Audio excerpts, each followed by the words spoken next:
From the outside, they seemed like the perfect, well-educated American couple, successful, respected, and living comfortably in their luxurious suburban homes. One was a financial analyst with a degree from Boston University, the other, a thriving real estate broker based in Texas. They once had everything people dream of: love, success, and a bright future. But in a single night, everything fell apart. Two cases, Zhao in Michigan and Suzanne in Texas, appeared unrelated at first, yet both revealed the same tragic pattern. Love turned into control, affection twisted into violence. Two brilliant women vanished forever. At around 3:30 a.m. on September 8, 2025, in the quiet town of Canton, Wayne County, Michigan, a frantic 911 call shattered the silence of the night. On the other end of the line, a terrified man reported that his wife had suddenly become unresponsive in their bedroom and needed immediate medical help. Within minutes, police officers and paramedics rushed to the home on the 200 block of Pinehurst Drive. Entering under high tension, they were met with a chilling scene. On the bed lay a woman, motionless and cold to the touch, showing no signs of life. Emergency medics began CPR, desperately trying to revive her before rushing her to the nearest hospital. But it was too late. The victim was soon identified as 30-year-old Zhao, known to her friends and colleagues as Jessica, a bright, ambitious woman who had built an enviable life in the United States. Her husband, Michael Shen, also 30, worked as a technology engineer. According to Michael's initial statement, he claimed he woke up in the middle of the night to find his wife lying motionless beside him. Panicked, he dialed 911, begging for help. However, what the medical examiner uncovered later changed everything. During the autopsy, investigators found deep bruising around Zhao's neck, clear evidence of external force. The coroner concluded that she had died from mechanical asphyxiation, manual strangulation, a finding that directly contradicted her husband's account. As soon as the victim's identity was confirmed, police immediately sealed off the entire scene to conduct a thorough forensic examination and collect evidence. During the inspection, investigators noticed that the house showed no signs of forced entry or disturbance from the outside. All the doors and windows were intact, no broken locks, pry marks, or any indication that someone had tried to get in. Inside, nothing appeared ransacked or overturned. There were no signs of struggle, and everything looked unusually orderly. The home was located in an upscale residential area of Canton, made up mostly of private villas and luxury houses. It was a quiet, well-secured neighborhood known for its low crime rate and upper-middle-class residents. Because of that, the possibility of a burglary or outside intrusion was considered extremely unlikely. One next-door neighbor told investigators that arguments between Michael Shen and Zhao had become a regular occurrence, sometimes even late at night, drawing the attention of nearby residents. In particular, around 1 a.m. on September 8, 2025, the night the crime was believed to have occurred, he clearly heard a heated argument coming from their home. The voices were loud and aggressive, mixed with the sound of objects being knocked over, before everything suddenly went silent. Another neighbor living across the street confirmed hearing shouting and crying, and even what sounded like slaps or blows, though the commotion didn't last long. Moments later, the entire house fell into an eerie silence. When the investigation entered the formal interrogation stage, Michael Shen's demeanor began to change noticeably. At first, he was composed and cooperative, but when detectives began pressing him about the argument that night, his attitude shifted abruptly. He grew cold, defensive, and visibly tense. Michael interrupted the investigator, stating that he would not answer any further questions without a lawyer present, and invoked his right to remain silent. That sudden shift in behavior immediately drew police attention, especially since, at the time of Zhao's death, there were only two people in the house: Michael and his wife. Combined with the inconsistencies in Michael's initial statement and his increasingly suspicious behavior afterward, police began to strongly suspect that this was not an accident, but rather a case of domestic violence that ended in tragedy.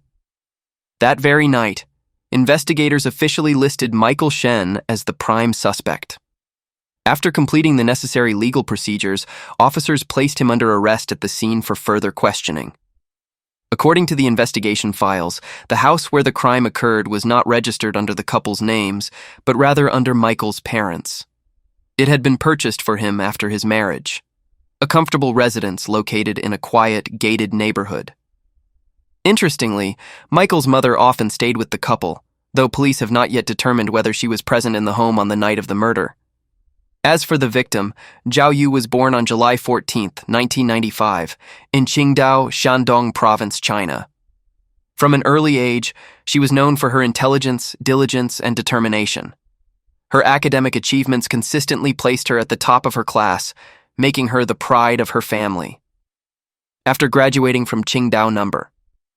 2 high school, Zhao Yu moved to the United States in 2013 to pursue her dream of higher education abroad.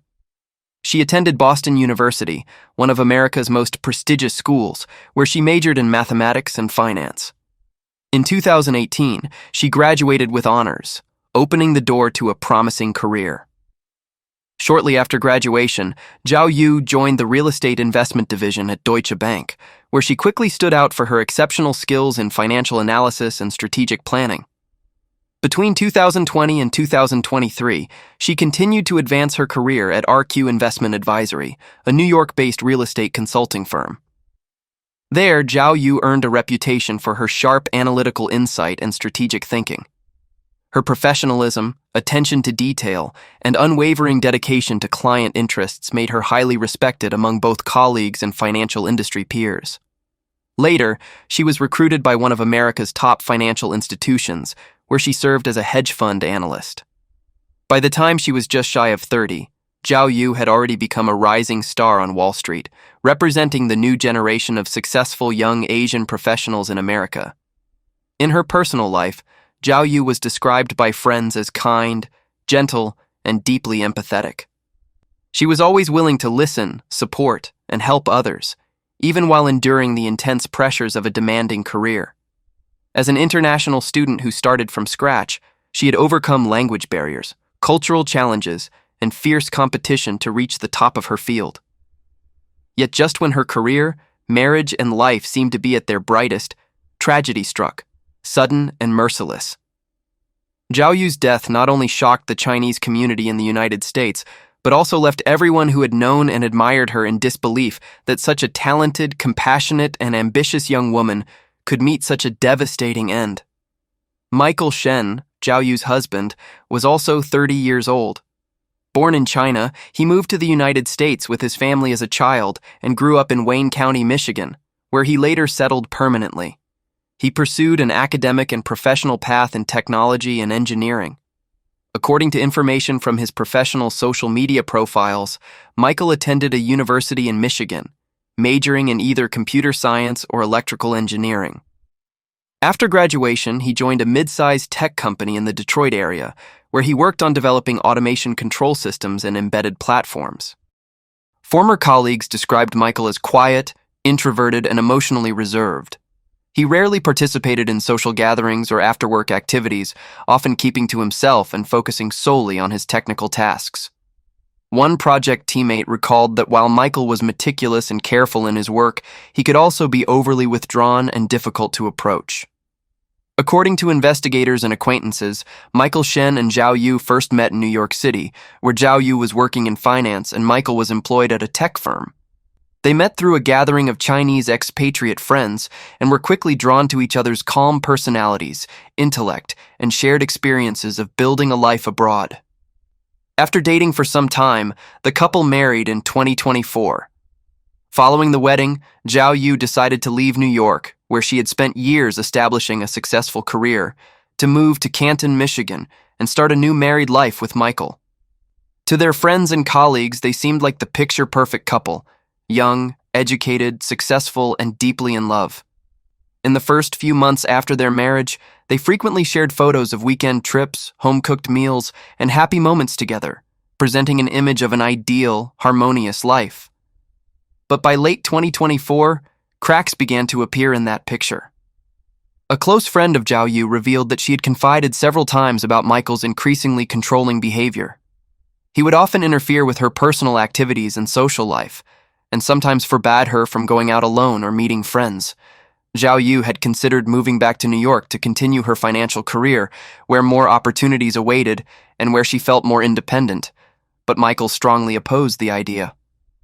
Their disagreements over this issue reportedly escalated into frequent arguments.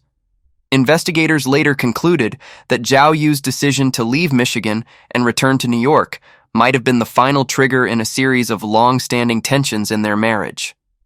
Police believe that on the night of the murder, a violent argument erupted between the couple over this issue, and in a fit of rage and emotional loss of control, Michael Shen fatally strangled his wife, turning their once-envied marriage into an irreversible tragedy. Based on the evidence collected, including the victim's injuries, forensic traces at the scene, and Michael's conflicting statements, authorities ruled out the possibility of a natural or accidental death. On September 10, 2025, the Wayne County Prosecutor's Office officially charged Michael Shen with first-degree intentional homicide. Just one day later, on September 11th, Michael Shen made his first appearance at the 35th District Court in Canton Township, Wayne County, Michigan, for a preliminary hearing. During that first court session, Michael completely denied the murder charge and entered a plea of not guilty. Throughout the proceedings, he remained entirely silent, refusing to answer any direct questions from the judge or the prosecutor, allowing his defense attorney to speak on his behalf instead. His composure, calm to the point of seeming emotionless, cast an uneasy atmosphere over the courtroom, as all eyes fixed on the man accused of killing his own wife. Given the severity of the crime, the judge denied bail and ordered that Michael Shen be held at the Wayne County Jail pending further investigation. The court ruled that the case involved a high level of danger and that there was a credible risk of flight or obstruction of justice, making pretrial detention necessary. The case is now in the pretrial examination phase, before being formally transferred to the Wayne County Circuit Court for a full trial. The next hearing has been scheduled for October 31st, 2025, when prosecutors are expected to present forensic reports, digital evidence, and audio recordings to determine whether Michael Shen premeditated the murder or acted in a moment of uncontrolled rage. When news of Zhao Yu's death reached her family, her parents were devastated. They could not comprehend how their gentle, bright, and determined daughter could have met such a tragic fate on foreign soil. Clinging to a fragile hope that it might all be a mistake, they flew to the United States as quickly as possible. Upon arriving in Michigan, they were assisted by local police and Chinese consular officials in completing the necessary legal and identification procedures. At the funeral home, Zhao Yu's parents personally identified her body. Her father stood silently by her side, shoulders trembling, while her mother collapsed in tears, unable to accept that her once radiant daughter now lay cold and lifeless. In a brief interview with local media, Zhao Yu's father recounted through sobs that his daughter and Michael had not known each other for very long before marrying. Their relationship developed quickly. "My daughter was a kind, thoughtful, and selfless young woman," he said, his voice breaking. "She always cared deeply for others, and she was sincere in love. After getting married, she tried so hard to be a good wife, always thinking of her husband and his family." In his emotional remarks, Zhao Yu's father also revealed that Michael Shen had long struggled with chronic anxiety and depression. Zhao Yu had known about this, yet rather than walking away, she chose to stay by his side, believing that love and patience could help him overcome his mental health battles. She had supported Michael through his treatment, encouraging him to see a therapist regularly, monitor his medication, and maintain a peaceful home environment to reduce stress. But despite all her efforts, it ended in a tragedy beyond repair. Although Michael has yet to provide any statement regarding his motive, Zhao Yu's father believes his son-in-law may have suffered a psychological breakdown driven by the fear of losing Zhao Yu. The overwhelming anxiety and obsession with control, he said, could have pushed Michael into a moment of violent, impulsive rage. What pains him the most, however, is that Michael has remained completely silent throughout the investigation, showing no remorse, offering no cooperation, and making no confession. The Zhao Yu, Michael Shen case quickly became a focal point of discussion within the Chinese community across the United States and beyond. The story triggered widespread outrage, grief, and debate about domestic violence hidden beneath the facade of perfect marriages. On Chinese social media platforms such as WeChat, Xiaohongshu, and Weibo, thousands of users left messages of mourning and sympathy for Zhao Yu, a woman hailed as a symbol of the new generation of successful, kind, and independent Chinese professionals abroad. Many expressed heartbreak over her death, describing it as a painful reminder of women who endure silently in toxic relationships, trying to save their marriages through love and patience, only to pay with their lives. Some even drew parallels between this case and the murder of Google engineer Chen Liren in California a year earlier. Another shocking tragedy, in which both victim and perpetrator were highly educated Chinese professionals once seen as the embodiment of modern, successful couples, but whose relationships ended in the same devastating way. These twin tragedies, many argued, serve as a mirror reflecting the dark side of love distorted by control and emotional trauma, leaving the public to ask, behind those flawless family photos, are there silent cries for help that no one hears? Even more troubling, experts noted that fatal domestic violence cases in the U.S. are far from rare. According to national statistics and nonprofit reports, hundreds of domestic disputes escalate into homicide every year, with the vast majority of victims being women. And tragically, the next case would be one of them. In October 2024, a mysterious disappearance in the state of Texas sent shockwaves across the United States. Suzanne, a 51-year-old woman, suddenly vanished from her own home, leaving behind no trace whatsoever. What made the case even more chilling was that just one night before she went missing, Suzanne had called her mother, tearfully confessing that her husband had been abusing her and that she felt unsafe. But only a few hours later, Suzanne disappeared without a trace. What raised further suspicion was her husband Brad's reaction, or rather his lack of one. Instead of immediately reporting her disappearance to the police, Brad displayed strange behavior and gave contradictory statements, prompting investigators to act swiftly. According to her personal records, Suzanne was born in 1973 in Texas, raised in a devout, educated family. She attended a private school in San Antonio, where she was described as disciplined yet kind-hearted. After high school, she continued her studies at the University of Texas, majoring in communications, and graduated in 1995 with a bachelor's degree. Suzanne's life seemed peaceful and fulfilled. In 2002, at age 29, she married Brad, who was then 31, a successful man working in real estate. The couple went on to have 4 children, building what appeared to be a stable and prosperous family. Brad, Suzanne's husband, was a real estate manager based in San Antonio, Texas. He was well known in the local property market, with experience in brokerage and investment, and had financial stakes in several private construction and development firms. With his calm demeanor and confident speech, Brad gave the impression of a composed, reliable, and successful professional. In 2007, Suzanne, along with Brad's sister-in-law and a close friend, co-founded Nix Realty, a company specializing in property brokerage and development. Suzanne served as lead broker, responsible for client outreach and property transactions. She was known for her professionalism, efficiency, and strong community connections, often praised for her ability to understand clients' needs and close deals effectively. Her charisma and communication skills made her both well-liked by colleagues and trusted by clients. She was seen as the ideal modern woman, balancing career success with family devotion. At home, Suzanne was a loving, dedicated mother who always prioritized her family. At work, she was a driven, respected agent, admired for her diligence and integrity. After years of hard work, Suzanne and Brad had built an enviable life together. They owned a $1.4 million mansion in the affluent Olmos Park neighborhood of San Antonio. To outsiders, their life looked perfect, the picture of stability and success. Yet within the walls of that luxurious home, a quiet storm was brewing.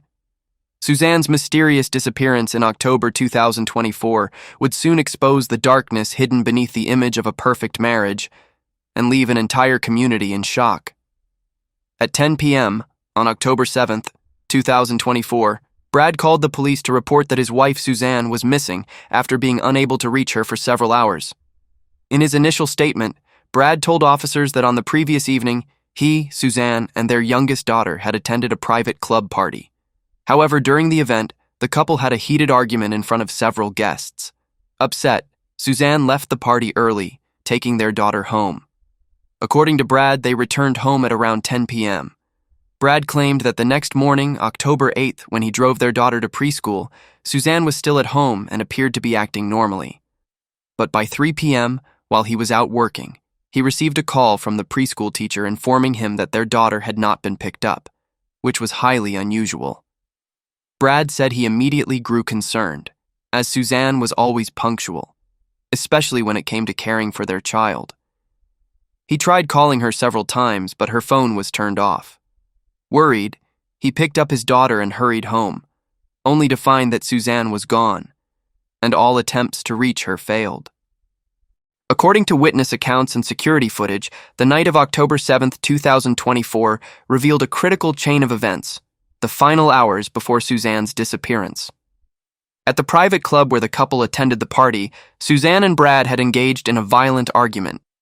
Several attendees later confirmed that Brad raised his voice aggressively, while Suzanne appeared distressed, frightened, and trying to stay calm. Around 8:30 p.m., Suzanne left the club carrying her young daughter, visibly shaken.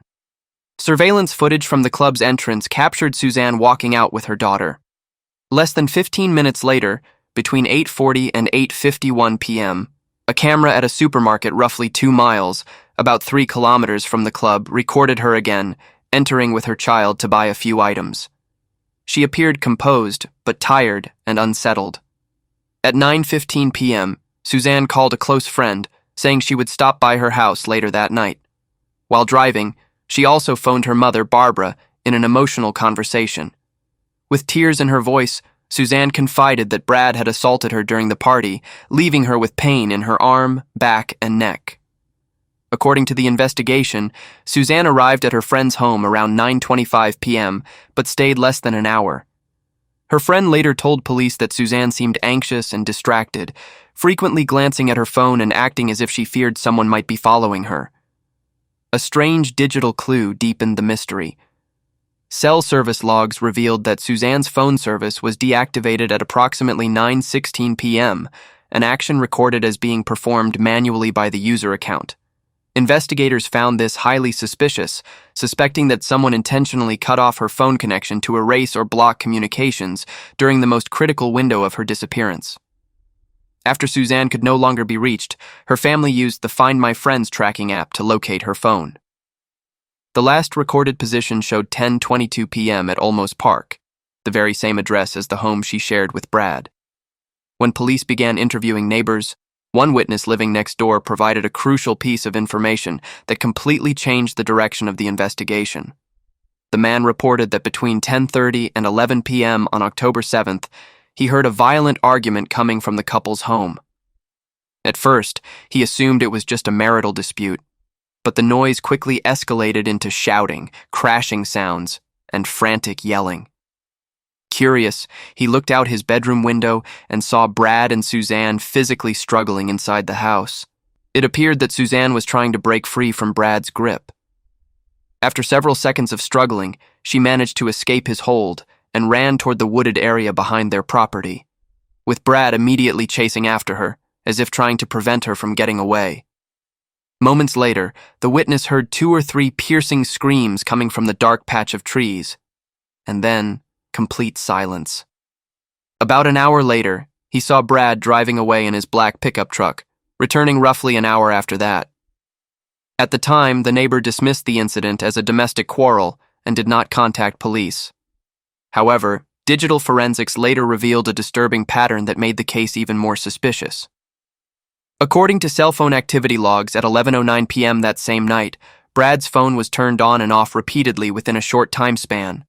Police digital experts determined that this was not accidental. It was likely done intentionally to prevent GPS tracking and erase location data during the crucial period immediately following Suzanne's last known sighting. Meanwhile, Suzanne's phone had shown its final activity at 7:15 a.m. on October 7th, earlier that same day, with its coordinates pointing to a commercial parking lot not far from the couple's home. After that, Her phone went completely dark. No calls, no internet activity, and no signal, suggesting it had been shut off or deliberately disabled.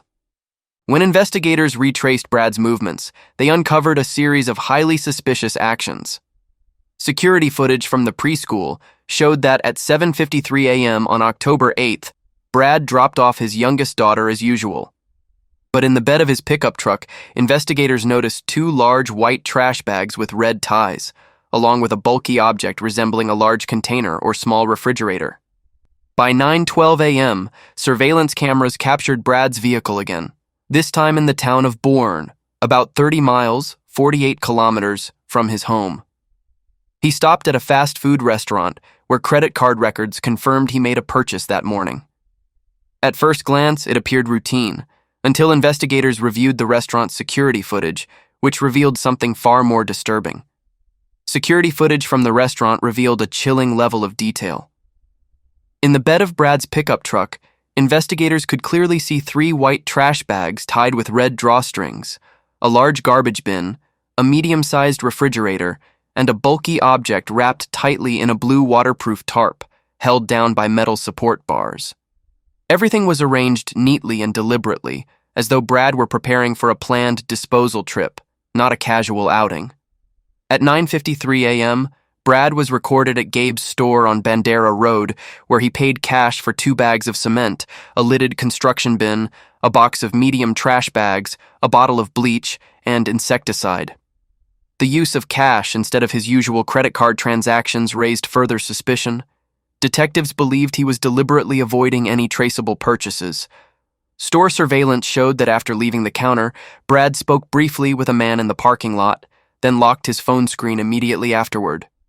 When questioned later, the man confirmed that Brad had asked him for directions to the nearest landfill.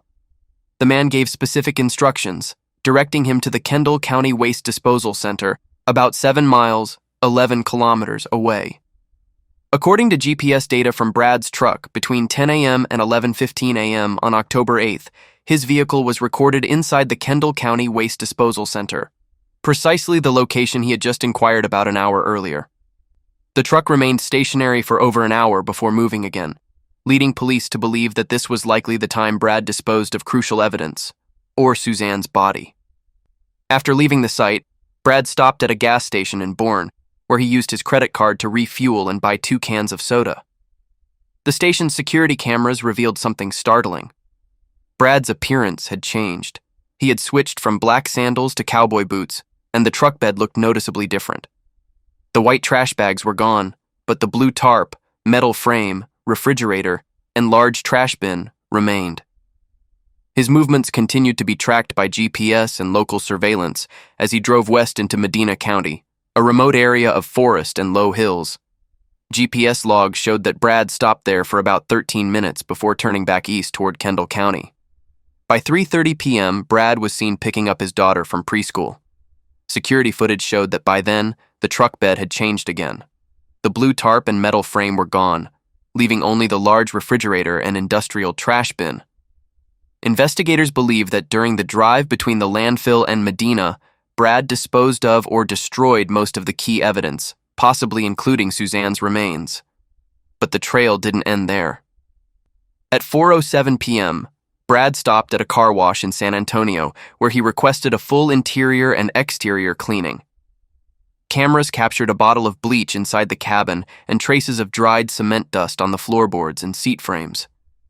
By that point, only the refrigerator remained in the truck bed. Everything else had vanished.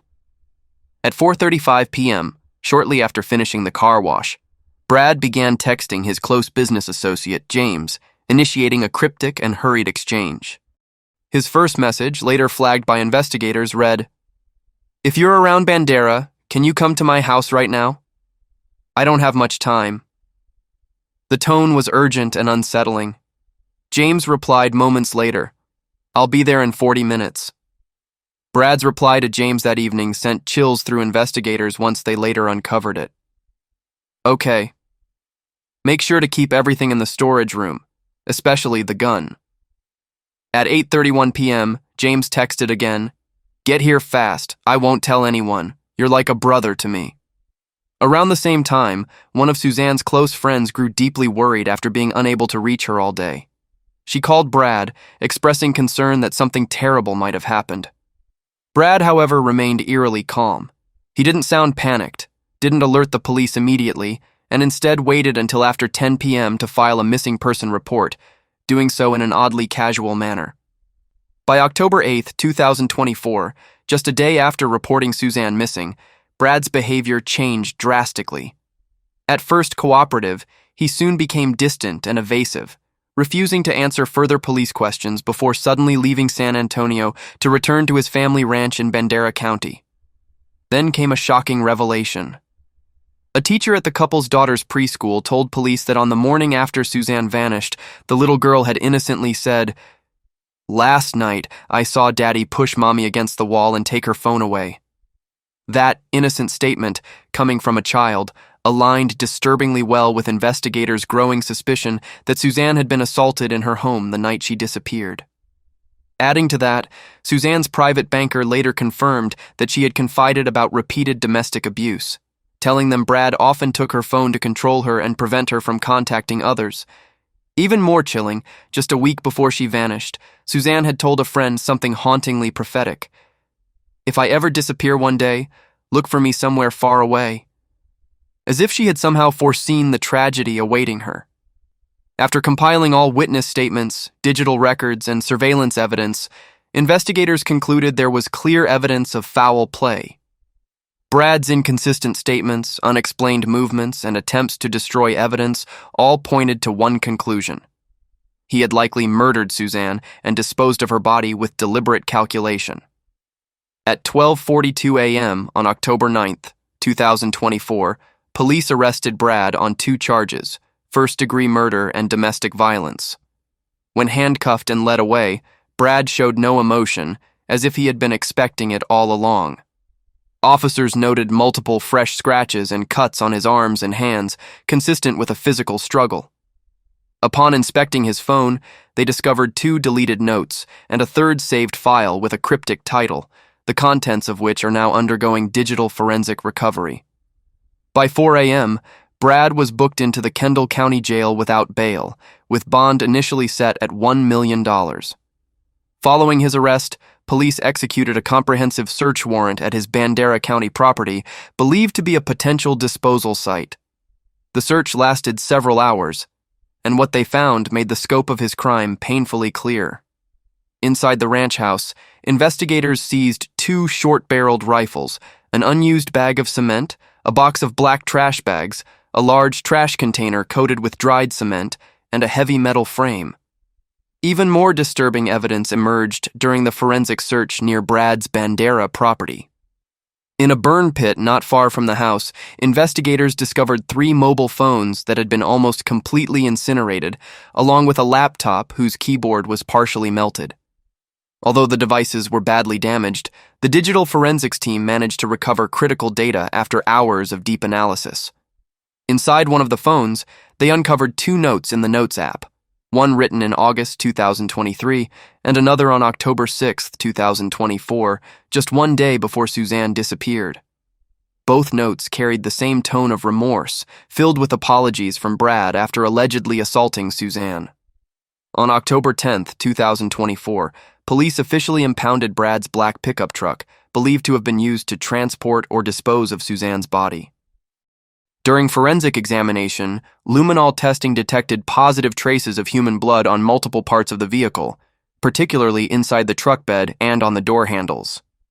However, DNA analysis later showed that all of the blood belonged to Brad, with no genetic traces of Suzanne. Even so, investigators maintain that this did not rule out foul play, since the vehicle had clearly been thoroughly cleaned with bleach and cement residue, chemicals known to destroy biological evidence. 4 days later, on October 14, 2024, police obtained a special search warrant to expand their investigation to a landfill site in southeast Texas, suspected to be the final location Brad visited to dispose of evidence. For several grueling days, forensic and search teams sifted through tons of industrial waste, layer by layer, under intense heat and hazardous conditions, hoping to find any trace of Suzanne. But after nearly a week of excavation and analysis, no physical evidence or remains were found, and the search was reluctantly called off. Then, on October 21st, 2024, Brad's business associate James was arrested and charged with evidence tampering and obstruction of justice. His bail was set at $1 million. Police had strong reason to believe that James helped Brad destroy evidence and dispose of Suzanne's body. Following James's arrest, the investigation expanded rapidly, leading prosecutors to file 3 additional charges against Brad: falsifying statements and documents, destruction of evidence, illegal possession of firearms. These new charges stemmed from a male witness's testimony, someone who voluntarily contacted police to reveal a crucial lead. He stated that Brad had once asked James to retrieve a rifle from his Olmos Park residence, telling him it was hidden in a very secret location. Acting on that information, police searched James's home and indeed found the rifle, concealed behind a wall in the bedroom just behind a television. Upon checking state records, authorities confirmed that the weapon was unregistered and classified as a restricted firearm under Texas law. Both Brad and James were subsequently charged with knowing and willful possession of an illegal firearm, a third-degree felony under state law. On October 24, 2024, Brad's attorney filed a motion to modify bail conditions, requesting that he be allowed to contact and visit his children. The judge immediately denied the request, citing Brad's potential to influence witnesses or interfere with the investigation. Brad then attempted to mislead investigators, claiming that Suzanne was probably in Austin with friends, implying she had left voluntarily. Within days, police confirmed this was false. Suzanne had never traveled to Austin. By November 2024, a full month after Suzanne's disappearance, all search efforts remained fruitless. Through GPS data, credit card transactions, and Brad's travel records, detectives concluded that Suzanne's body was most likely discarded in a remote part of Bandera County, where Brad had been spotted shortly after being released from questioning. But with Bandera's vast, rugged terrain, narrowing the search proved nearly impossible. Then, on December 4, 2024, came the first major breakthrough.